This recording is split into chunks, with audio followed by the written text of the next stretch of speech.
Healing వాస్తు తెలుగుకి స్వాగతం మిత్రులారా. తిరుమల ఆలయ నిరూపణ ఆయాది ధర్మం ద్వారా.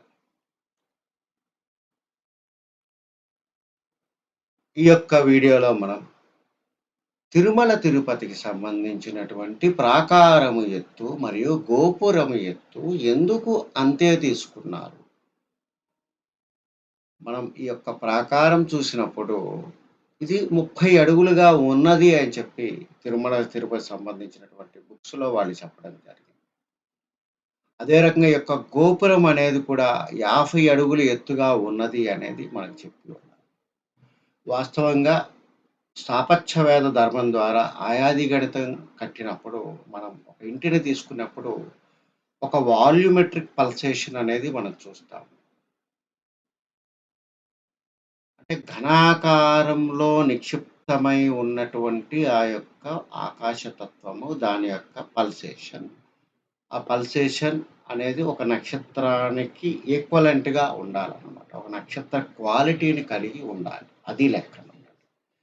సో, ఖచ్చితంగా తిరుమల తిరుపతికి సంబంధించి ప్రాకారం 30 అడుగులు కట్టినప్పుడు, 30 అడుగులు ఎత్తు ఉన్నది అని చెప్పినప్పుడు, ఆ యొక్క మహాగోపురం కూడా 50 అడుగులు ఎత్తుగా ఉన్నది రమారమిగా అని చెప్పినప్పుడు, ఖచ్చితంగా మేము చేసే పనేంటండి, ఈ యొక్క ఆయాది గణం నుంచి ఆ యొక్క హైట్స్ డిరైవ్ చేస్తారు అని మాకు తెలుసు కాబట్టి ఇందులోంచి డెరివేషన్‌కి ఎంత దగ్గరగా ఉంటుంది అనేది క్లోజ్ చేసినప్పుడు చాలా ఆశ్చర్యకరమైన విషయాలు బయటపడినాయి. ఎందుకంటే, ఆ మూలం తిరుమల తిరుపతి అనేది ఒక సిస్టమాటిక్‌గా కొంచెం కొంచెంగా ఫస్టు గర్భాలయము, ఆ మూడో ప్రాకారం అంతరాలయము, తర్వాత కొన్ని వందల సంవత్సరాలకి రెండవ ప్రాకారం బయటకొచ్చారు. తర్వాత ఆ బయట మహాప్రాకారం ఇప్పుడు మనకు కనపడుతుంది కట్టారనమాట.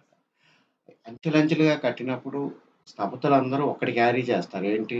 మూలమేంటి? ఆ శ్రవణ నక్షత్రాన్ని బట్టి, ఏ ఆయువు నంబర్‌ని బట్టి, ఏ యూనిట్‌ని బట్టి గుడిని మనం తూర్పు, పడమరలుగా లేదా ఉత్తర దక్షిణాలుగా చేయాలి అనే లెక్క అక్కడ పొందుపరిచి ఉంటుంది. ఎన్ని వందల సంవత్సరాలైనా స్థపతులు ఆ యొక్క నాలెడ్జ్‌ని తీసుకొని తద్వారా ముందుకు వెళ్తారనమాట. అందువల్ల వాళ్ళకి పూర్ణంగా గూడా నాలెడ్జ్ తెలిసుండాలి. అలా రకంగా ఎటువంటి అయాది నంబర్ అక్కడ వాడారు. ఎటువంటి ప్రపోర్షనేట్స్ అక్కడ తీసుకున్నారు అనేది తెలుసుకోవాలి. ఈ రోజున మేము ఈ ధర్మాన్ని నేర్చుకుని గుడ్డిగా ఏదో నేర్చుకున్నాము, పుస్తక పఠనం చేసి చెప్పటం లేదండి. 1000 సంవత్సరాలకు ముందు వరకు కట్టినవన్నీ మాన్యుమెంట్స్ అన్నీ తీసుకొని, వాటి యొక్క కొలతలు తీసుకొని, వాటి యొక్క ఆయాదిని గ్రహించి, వాటిని అక్కడ ఎలా అప్లై చేసుకున్నారు అనేటటువంటి ఒక స్పృహ ఉంది గాబట్టి ఒక 3 రోజుల్లోనే 'శ్రీనికుమార్' అనేవాడు మీ అందరికి చెప్పడానికి కావాల్సిన కంటెంట్ డీకోడ్ చేయడంతో పాటుగా సంపాదిచ్చారు అంటే, అది ఎన్ని సంవత్సరాలుగా దాని మీద అధ్యయనం చేస్తున్నారు. దీనికి తోడుగా ఆ డైమెన్షన్స్ అనేవి చాలా ఇంపార్టెంట్. అవి దొరక్కపోతే దేనితో నిరూపణ చేస్తాం?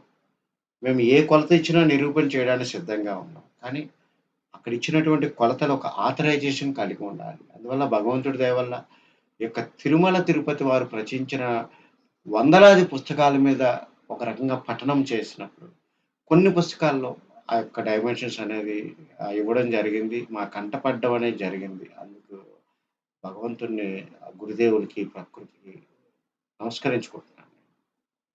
ఎందుకంటే ఇది ప్రూవ్ చేసేటటువంటి భాగ్యం మాకు కలిగిందన్నమాట. సో, ఇక్కడ ఏ రకంగా ఆయువు నుంచి తీసుకున్నారు. అదే రకంగా హైట్ ఆఫ్ ద ఎనీథింగ్ గుర్తుపెట్టుకోండి. ఒక ఇల్లు కట్టినప్పుడు ఒక హైట్ అనేది ఏది తీసుకున్నా, ఆ హైట్ అనేది ఆ పాదం యొక్క వెడల్పు నుంచి డెరైవ్ చేయాలి. గుర్తుపెట్టుకోండి. సో, ఇక్కడ వెడల్పు ఏంటండి ఇక్కడ? ఉత్తర దక్షిణాలుగా ఉన్న కొలతని ఇక్కడ వెడల్పుగా తీసుకున్నాం. 7 అడుగుల 11 అంగుళాల 7/16. సో, అందువల్ల ఆ 7 అడుగుల 11 అంగుళాల 7/16 అనేది ఒక యూనిట్‌గా తీసుకున్నప్పుడు, ఇట్లాంటి యూనిట్స్ ఎన్ని మల్టిపుల్స్ తీసుకొని హైట్ కట్టారు. లేదా ఎన్ని మల్టిపుల్స్ పూర్ణ భాగంగా తీసుకున్నారు. ఇటువంటివి మనం అక్కడ నిరూపణ చేయాలి. అక్కడ ఉన్నదాన్ని దీన్ని అన్వయించి చూపెట్టాలి. అదే నిరూపణ, అదే పరిశోధన. సో, ఇప్పుడు ఈ యొక్క బుక్స్‌లో మనకి ఆ యొక్క ఆలయం యొక్క ప్రాకారం ఎత్తు, రాజగోపురం ఎత్తు ఇచ్చేవి నేను ముందు ధృవపరచాలి మీకు. అది నేను మీకు ధృవపరుస్తాను. సో, మిత్రులారా ఇక్కడ మనకు హైట్స్ అనేవి చాలా ఇంపార్టెంట్. ఈ హైట్స్ అనేవి కూడా ప్రాకారం యొక్క హైట్, ఆహ్, తిరుపతి తూర్పు గోపురం, రాజగోపురం యొక్క హైట్ క్లియర్‌గా ఇచ్చారు. ఇది ఒకటి. 'శాంక్టోరమ్ ఆఫ్ లార్డ్ వెంకటేశ్వర' అనే ఒక బుక్ తీసుకున్నప్పుడు ఇక్కడ చూడండి కలర్ కోడ్ ఇచ్చారు. The tower stands 50 feet above the ground level అని చెప్పారు ఫస్ట్. అంటే 50 అడుగులు దగ్గర దగ్గరగా ఇచ్చారు గానీ, మైన్యూట్ కొలతలు ఇవ్వలేదు ఇక్కడ. There is a prakara high raised stone wall uniting the gateway. It is known as Mahaprakara. This 30 feet high stone wall has a width of 4 feet. Already మనం 4 ఫీట్ విడ్త్‌కి సంబంధించి ఆయాది గఢ్ నుంచి నిరూపణ చేశాం పాత వీడియోలో. సో, ఇక్కడ ఆ యొక్క టవర్ ఏదైతే రాజగోపురం 50 అడుగులు ఎత్తుంది. అదే రకంగా ఆహ్, ప్రాకారం ఎత్తు 30 అడుగులుగా ఆల్రెడీ ఇక్కడ ఇవ్వడం అనేది జరిగింది. దీన్ని నిరూపణ చేస్తూ ఇంకొక పుస్తకంలో గూడా ఇది యాక్చువల్‌గా 'sanctorum of Lord Venkateswara', the Tirumala temple అనేటటువంటి ఒక పుస్తకంలో the super structure of the gopura is of brick and mortar and rises to 50 feet above ground level. It has 5 tails, each having a small doorway flanked by the Dwarapalakas. Each side of the gopura has a number of miniature shrines like the shalas and panjaras.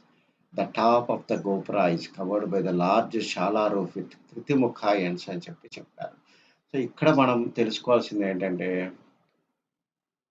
ఒక 50 feet హైట్‌గా ఈ యొక్క గోపురం యొక్క super structure మనం తీసుకున్నప్పుడు, వారేం చెప్పారంటే, the corbels and the capitals are bell shaped which is style prevalent in the 12th century, 13th century AD అన్నారు. అంటే అప్పుడు యొక్క నా వ్యక్తీకరణ చేసినటువంటి వ్యక్తీకరణ చేసినటువంటి 13థ్‌కి సెంచరీకి సంబంధించిన హావభావాల కింద చూసారు. అప్పటి స్టైల్‌ని వాళ్ళక్కడ గుర్తించారు. అంటే అది అంత ఓల్డెస్ట్ టెంపుల్, అంత ఓల్డెస్ట్ ఆ గోపురమే 12, 12, 13 శతాబ్దాల్లో కట్టి ఉండవచ్చు అనేది ఇక్కడ తెలియజెప్తుందండి. ఓకేనా.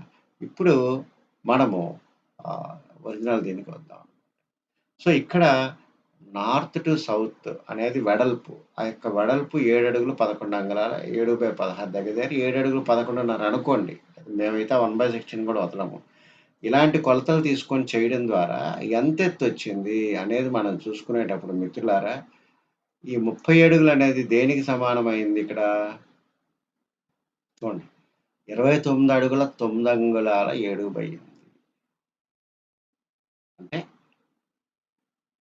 దగ్గరగా ఒక 2 అంగుళాల మీద డిఫరెన్స్ ఉంది. వాళ్ళు రమారమిగా 30 అడుగులని ఇచ్చారు. ఇది 3.75 యూనిట్స్ ఈ వెడల్పు తీసుకునేటప్పుడు దానికి సమానం. అంటే అది ఒక 3.75 ఉండొచ్చు, లేదా 4 ఉండొచ్చు, లేదా 3.5 ఉండొచ్చు.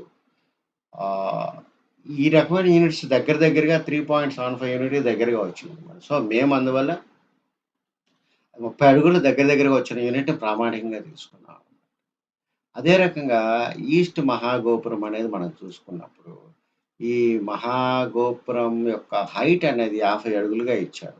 కానీ వాస్తవంగా అది ఈ యొక్క పాదాల సైజుని బేస్ చేసి తీసుకున్నప్పుడు 6.25 యూనిట్స్‌గా నమోదైంది. అంటే 7 అడుగుల 11 అంగుళాలు 7/16 అనేటటువంటి విలువని వెడల్పుని హైట్‌కి తీసుకుంటారు ఎప్పుడు. సో, అది 6.25 యూనిట్స్‌గా వచ్చిందనమాట. వాస్తవంగా ఓవరాల్ హైట్ అనేది పూర్ణ పాదాలు తీసుకుంటారనమాట. సో, అది మేబీ పూర్ణంగా తీసుకున్నప్పుడు ఆ గోపురం 6 పాదాలు అయ్యుంటుంది. ఆ 0.25 ఏంటో చెప్పమంటారా? మనం గుడి లోపలికి వెళ్ళినప్పుడు, గుడి లోపల కొంత రైజ్డ్ బేస్‌మెంట్ అనేది ఒకటుంటుందండి. అది 0.25 యూనిట్ కింద ఉండవచ్చని చెప్పి నా అంచనా. అది ఒక్క అడుగు 11 అంగుళాల 7/8 అంటే మనం ఆ యొక్క మహాగోపురం యొక్క వాకిలి గుండా మనం వెళ్ళినప్పుడు దాన్ని ఎత్తడి వాకిలని ఏదో అంటారనమాట. బ్రాంజ్. అవి వెళ్ళినప్పుడు కింద ఎగ్జిస్టింగ్ లెవెల్ కంటే అది ఒక్క అడుగు 11 అంగుళాల 7/8 అడుగులు ఎత్తు ఉంటుంది. అక్కడి నుంచి పూర్ణంగా 6 పాదాలు ఎత్తనమాట. అంటే వాస్తవంగా ఆహ్, అది 30 అడుగుల్లో మొత్తం ఓవరాల్ హైట్ మనకి 29 అడుగులు 9 అంగుళాలు 7/8 3.75 కనపడినా ఒక 0.25 ఒక దగ్గర 2 అడుగుల బేస్‌మెంటు. మిగతాది 3.5 పాదాలనమాట. విత్ రెస్పెక్ట్ టు ప్రాకారం. అదే రకంగా గోపురం తీసుకున్నప్పుడు 6.25 అన్నారు. ఆ 0.25 పాద అనేది ఒక రైజ్ చేసిన బేస్‌మెంట్ అనుకుంటే, అది జీరో లెవెల్ అనుకుంటే అక్కడి నుంచి 6 ఫూట్ 6 పాదాస్‌కి సమానంగా ఉందన్నమాట. సో, దీన్ని నేను మీకు చక్కగా బ్లాక్ బోర్డ్ మీద ఎక్స్‌ప్లెయిన్ చేసేటప్పుడు ఇవన్నీ చేస్తా. ఎందువల్ల ప్రతీదీ ఇక్కడ ఎక్స్‌ప్లనేషన్ ఒక 3డీలో ఇవ్వడము, దీన్ని నిరూపణ చేసే బాధ్యత వైట్ బోర్డ్ మీద చెప్పడం ద్వారా సామాన్య మానవునికి ధర్మం అంటే ఏంటో తెలుస్తుంది. ధర్మానికి ఒక గ్రామర్ ఉన్నది అని చెప్పి తెలుస్తుంది. ఒక కంటికి కనపడిన ఆకాశ తత్వాన్ని ఒక ప్రాపర్‌గా బంధించడం ద్వారా ఆహ్, ఒక మంచి క్వాలిటీని అందులో ప్రవేశపెట్టడం ద్వారా, ఆ క్వాలిటీలో లయలో మనం ఉండడం ద్వారా మన ఇన్నర్ లయని మార్చుకోవడమే వాస్తవం. అది మేము గత 15 ఏళ్లుగా ఈ యొక్క ధర్మాన్ని ముందుకు తీసుకెళ్తూనే కస్టమర్స్‌కి అందరికి ఈ రకంగా డిజైన్స్ 3డీలో ఇచ్చి, వారికి అర్థమయ్యేటట్టు చెప్తూ, వారికి ప్లాన్‌కి తీసుకున్న ఫీజుతోనే వాళ్ళు ఇల్లు కట్టుకునేంత శక్తి మనం వారికి ఇస్తున్నాం మిత్రులారా. సో, మరొక వీడియోలో మనం ఈ రెండిటికి సంబంధించి వైట్ బోర్డ్ మీద ఈ యొక్క కొలతల నిరూపణ అనేది చేద్దాము. తర్వాత మనం చేయవలసిన పనేంటండి? మొత్తము తూర్పు ప్రాకారం మనకు కనపడుతుంది. కానీ ఇక్కడ మనకు 3 యూనిట్స్ ఉన్నాయి. మహాగోపురం అనేది ఒక యూనిట్. మహాగోపురం దగ్గర నుంచి దక్షిణం పక్కగా ప్రాకారం ఉన్నది. అదే రకంగా మహాప్రాకారాన్ని బేస్ చేసుకొని ఉత్తరం పక్క ప్రాకారంగా ఉన్న కొలతలు 3 భాగాలు ఆయాది యూనిట్స్‌తో ఉండాలి మళ్ళా. ఎట్లా పడితే అట్లా ఉండకూడదు. సో, ప్రాకారం ఇట్‌సెల్ఫ్ అదే రకంగా ప్రాకారం రైట్ సైడ్ మిగిలింది. ఆ యొక్క గోపురానికి లెఫ్ట్ సైడ్ మిగిలింది. ఇవన్నీ నిరూపణ చేద్దాము.